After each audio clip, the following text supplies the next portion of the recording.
All right, so I finished Impel Down. It was wonderful, obviously. Very simple premise starting off. We have Luffy breaking into the most secure fortress in the world to try to save Ace.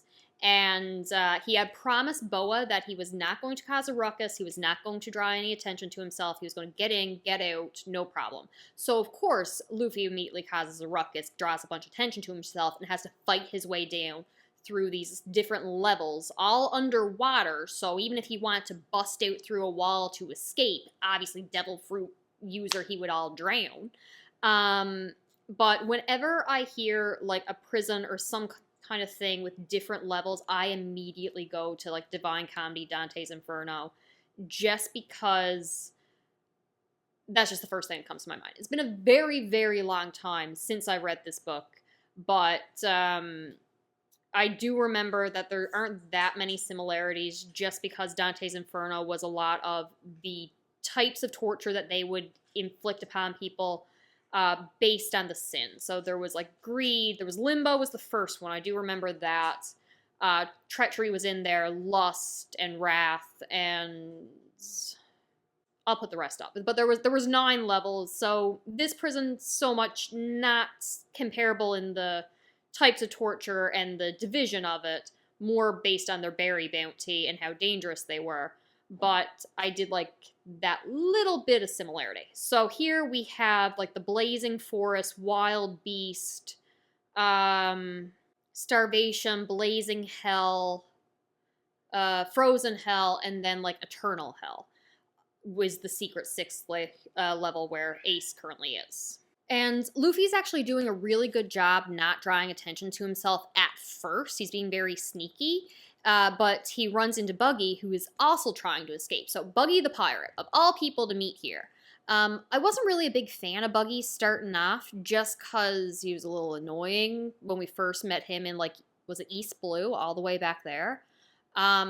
But I really, really loved his inclusion in this arc, and I can't wait to see him going forward. I know that I've been told that this is one of Oda's favorite characters. So basically, like, his pedigree is fantastic in terms of he was I'm not really sure if he was an official apprentice, but he was definitely on the ship with Gold D. Roger. He was a crewmate of Shanks, or they both were under Gold Roger, and, like, he's already have this backstory where he should be a big deal, even if he's not that powerful.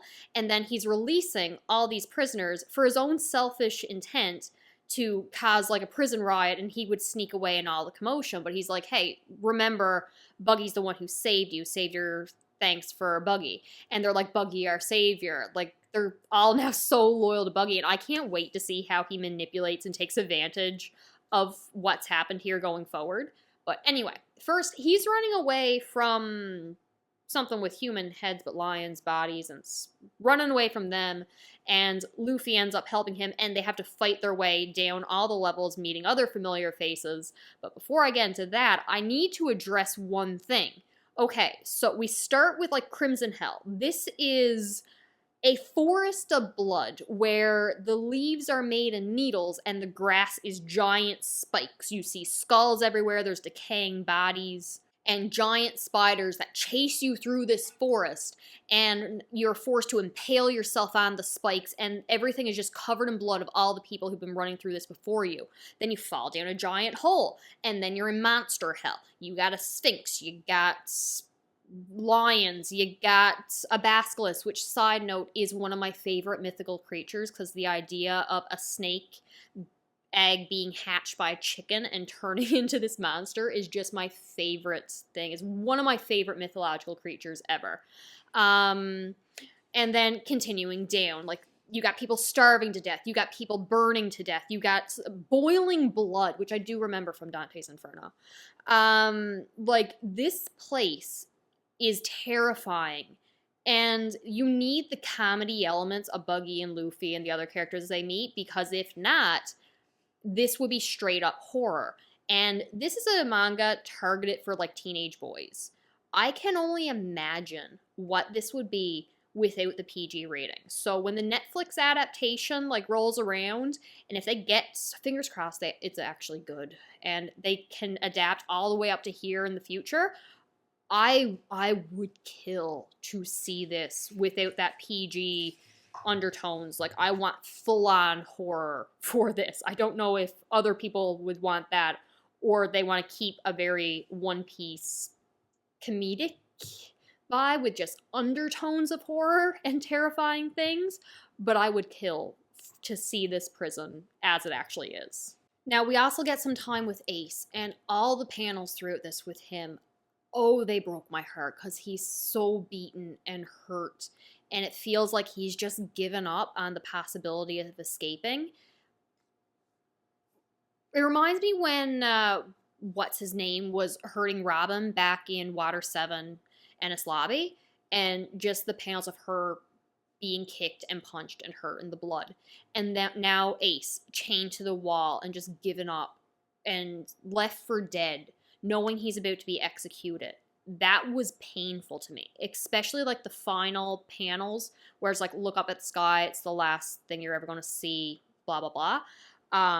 I was so upset for every time we were down with him. We were also get a conversation with him and Garp, and it very much makes sense why Garp can't break him out of this prison, because we got all these different layers. So I can only assume that Garp's plan is to get Ace in transit before the execution, because this is One Piece. Apparently, they're not smart enough to have him executed in the prison where no one can get to him and he can't escape. No, it gotta be public. So they gotta take him somewhere else to a less secure facility. So that is the ideal place to break him out. Garp had better be planning to rescue his grandson. If not, I will be pissed. I will not forgive this man. What else? A little bit with Garp too. He's just having a laugh once Luffy is caught on security cameras and causing a ruckus and breaking. He's like, haha, that's my grandson being a complete menace. So he's loving that. We also get Jimbei down there with Ace. Now, I was not expecting that at all. I had mentioned the last video that the fact that Jimbei will be joining the crew was spoiled for me through TikTok. However, I was expecting that to happen like in Wano. I did not expect it to happen at this time to even be introduced to him. So I love that. I love that he's a former warlord. I love how his relationship with Ace is like, you've tried to kill me in the past, I've tried to kill you in the past, but actually we're friends. I love how he respects Whitebeard for bringing peace to his people. I really like him so far. So Boa had snuck Luffy in under her cloak and used her power to turn the guard to stone as well as the snail security camera. All under the pretense that she wants to go to see Ace, as he's the one who's going to trigger the war that she's fighting in. So Boa's the first one to make it down, and she's able to sneak Ace a message while the others are distracted, saying that Luffy's here, he's coming to save you, and really Ace is hoping that she's lying. He doesn't want Luffy putting himself at risk to save him. He doesn't want him getting caught. But yeah. So cutting back to Luffy, he's there with Buggy, and they're going to try to make it down all the levels. Now, Buggy initially was really hesitant and said, screw you, I'm not going down, I'm going up, I need to get out of here. But he changes his mind when he notices the armband on Luffy, which is apparently a treasure marker for some other pirate, John Lude, I think.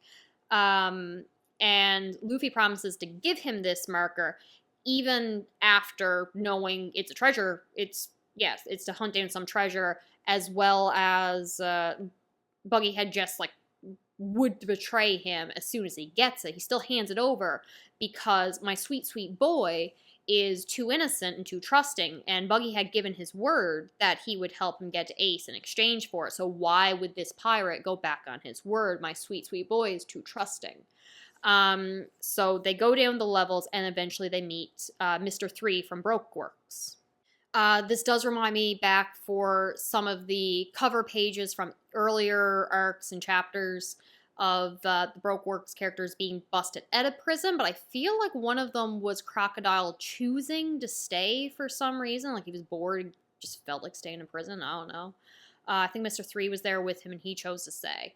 But more importantly, we get the wonderful Bon Clay. Now, I am all for the power of friendship. I love this man. He is my favorite character. Him and Luffy.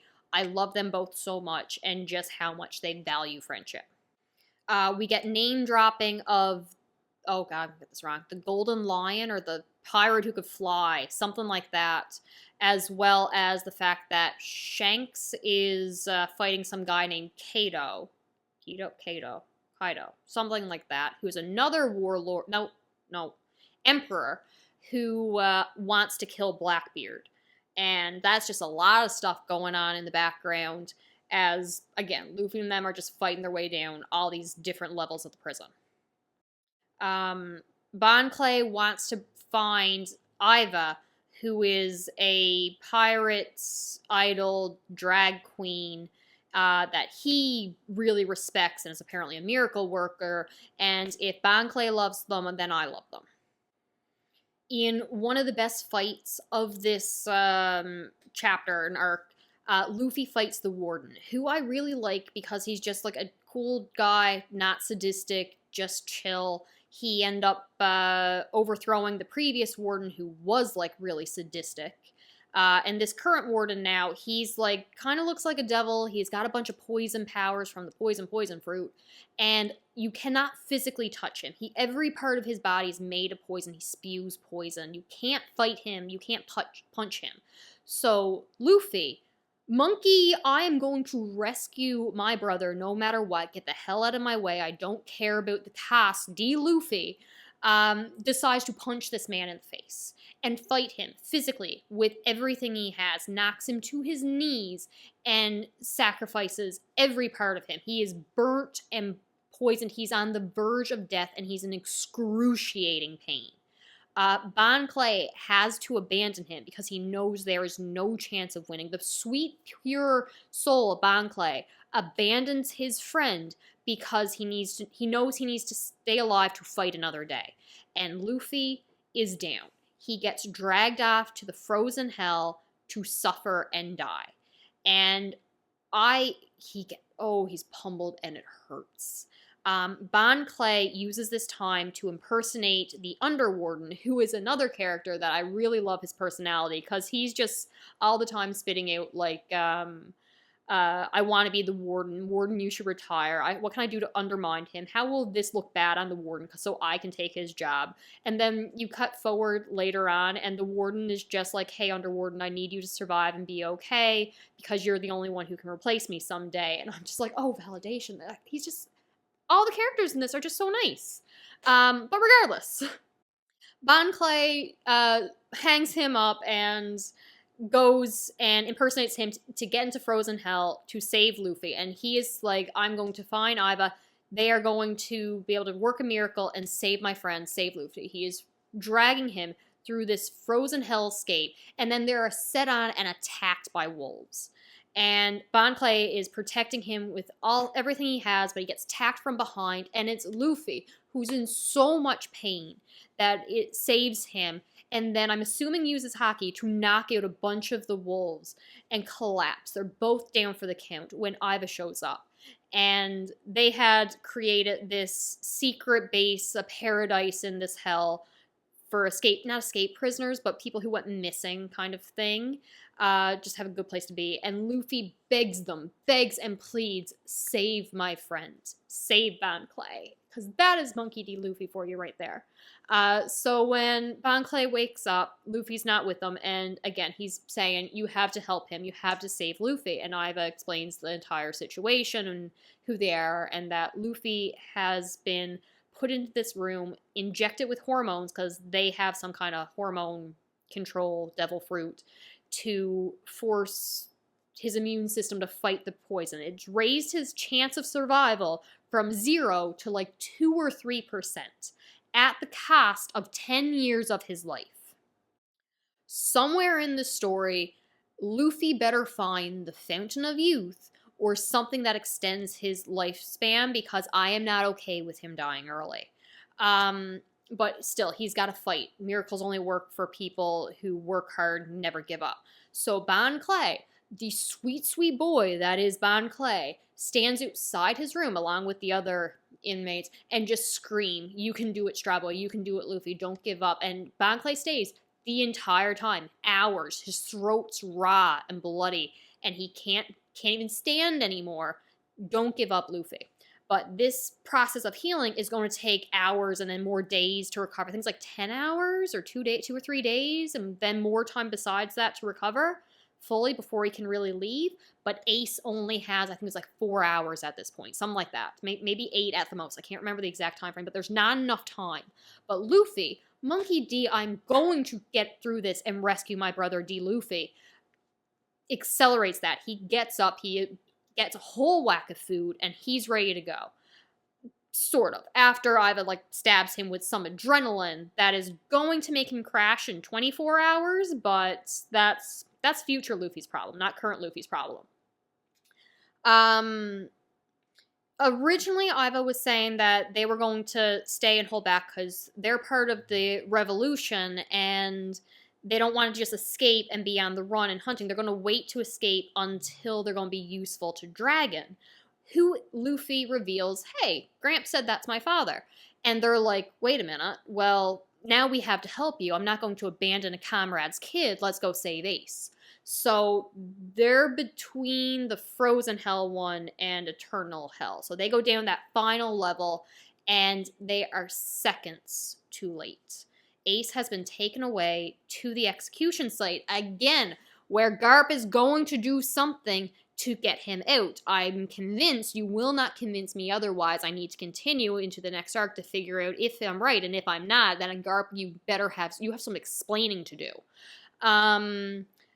There, they find both Jimbei and Crocodile. We also have the former warden at some point in time, the one who was too sadistic. He gets taken out to help fight them and get the prisoners and everything under control. There's a whole thing with him, but I feel like it's going to be more important in future arcs because he didn't play the biggest role right now. Luffy immediately trusts Jimbei. He says, well, he's a friend of Ace's. I'm getting a good vibe. Let him go. It's like, he's a former warlord. He's not going to be loyal to you. He's not going to help. Yada yada. It's like, did I stutter? Let him out of the cage. He's going to help us get Ace. And then Crocodile is just like, hey, I want to kill Whitebeard. Why don't you let me out too? You're going to need my help to escape, to work your way up all the levels that you just worked down. And Luffy, of course, is, no, you hurt Vivi, you attacked Alabasta, I'm not going to help you, and eventually he realizes the enemy of my enemy. We need to get out, so they release Crocodile as well. And the poison comes down, they're all about to die, but the revolutionary people, they hold it off and allow them to escape, and they're fighting up the levels again. This is during the time when Buggy has his release all the prisoners, create a riot. Hey, remember, Buggy's your savior. He's the one who helped you. He's the one who gave you hope to keep fighting and to get out of here. Remember Buggy. So they're on their way up. And then of all people to show up, we get Blackbeard. And Oda was not done emotionally traumatizing me because I forgot this. So, Blackbeard is just like, hey, Luffy, did you know it's your fault that Ace was kidnapped? Because he had come after me, and we were fighting, and Ace could have ran, but I had told him that I was going to hunt you down for your bounty in order to secure my place as a warlord. And now that I have threatened his little brother, Ace couldn't run away, so he had to stay and try to fight me or put you in danger. So really, it's your fault that your brother is in this predicament. What the actual hell, Blackbeard? So Luffy punches him in the face, thank God, but they don't have the time to really get into it. Jimbei holds him back. It's like, we don't have the time to engage with him. We need to go save Ace. And then you got Crocodile making a very good point of, like, why are you here, Blackbeard? Because you just got this position of warlord. And it's our understanding that if you're not at Marineford, then you're giving up that title. So why are you here? And Blackbeard's all like, well, wouldn't you want to know? And Crocodile's just like, actually, I don't care. I'm just pointing out a fact.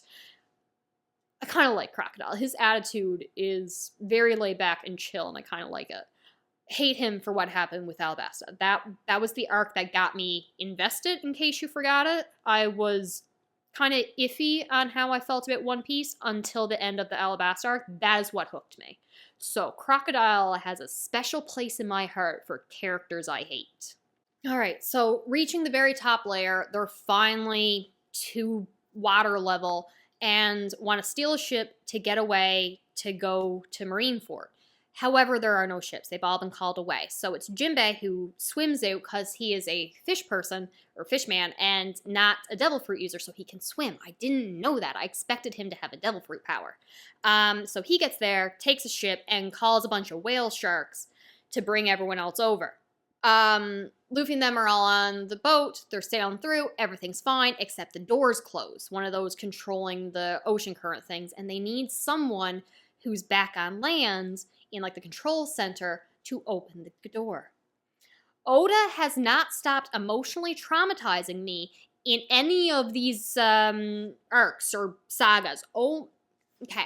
The sweet, sweet boy who is Bon Clay has stayed behind, impersonated the warden, and had them open that gate so everyone can get to safety. And presumed killed, or at least recaptured. If we had seen a body, if I had seen for sure like he died, I would be a sobbing mess right now. Because that would have been more traumatizing than anything at Water 7 or Ennis Lobby, or at least tied for it. It would have been up there with what happened with the Mary. That would have broke me if I seen him die. Don't tell me, but I'm working under the assumption that he is fine and just re-imprisoned, because my heart would not be able to take otherwise. So they go on through. Luffy's so upset. He wanted to go back for Bon Clay, but he knew he couldn't. So they get through. And now we're on the phone with some Marine. They're talking about, hey, we know who's involved. We know you. We know Crocodile. We know Jimbei. We know Buggy. And they give all Buggy's backstory, which really riles everyone up, saying, hey, Buggy, you're so cool. And then there's this line that really got to me. The Marines are saying, like, stay away. Don't try to rescue Ace. Just surrender now. It's your only chance of survival kind of thing. And Luffy's just like, I'm going to save Ace. It'll be easy as potatoes. And they're like, potatoes? Don't you mean easy as pie? Like, what the hell's wrong with you? Do you really want potatoes right now? My theory is that is Garp on the phone. And he got a message to Luffy somehow, or Luffy's giving a message to him, the keyword being potatoes. And they're coordinating or doing something to plan to break Ace out during the execution. That, I'm sticking with it, because I don't want to say it's a throwaway joke line. I really, really loved all the action, all the characters. I loved the environment of this prison. It was just a wild ride.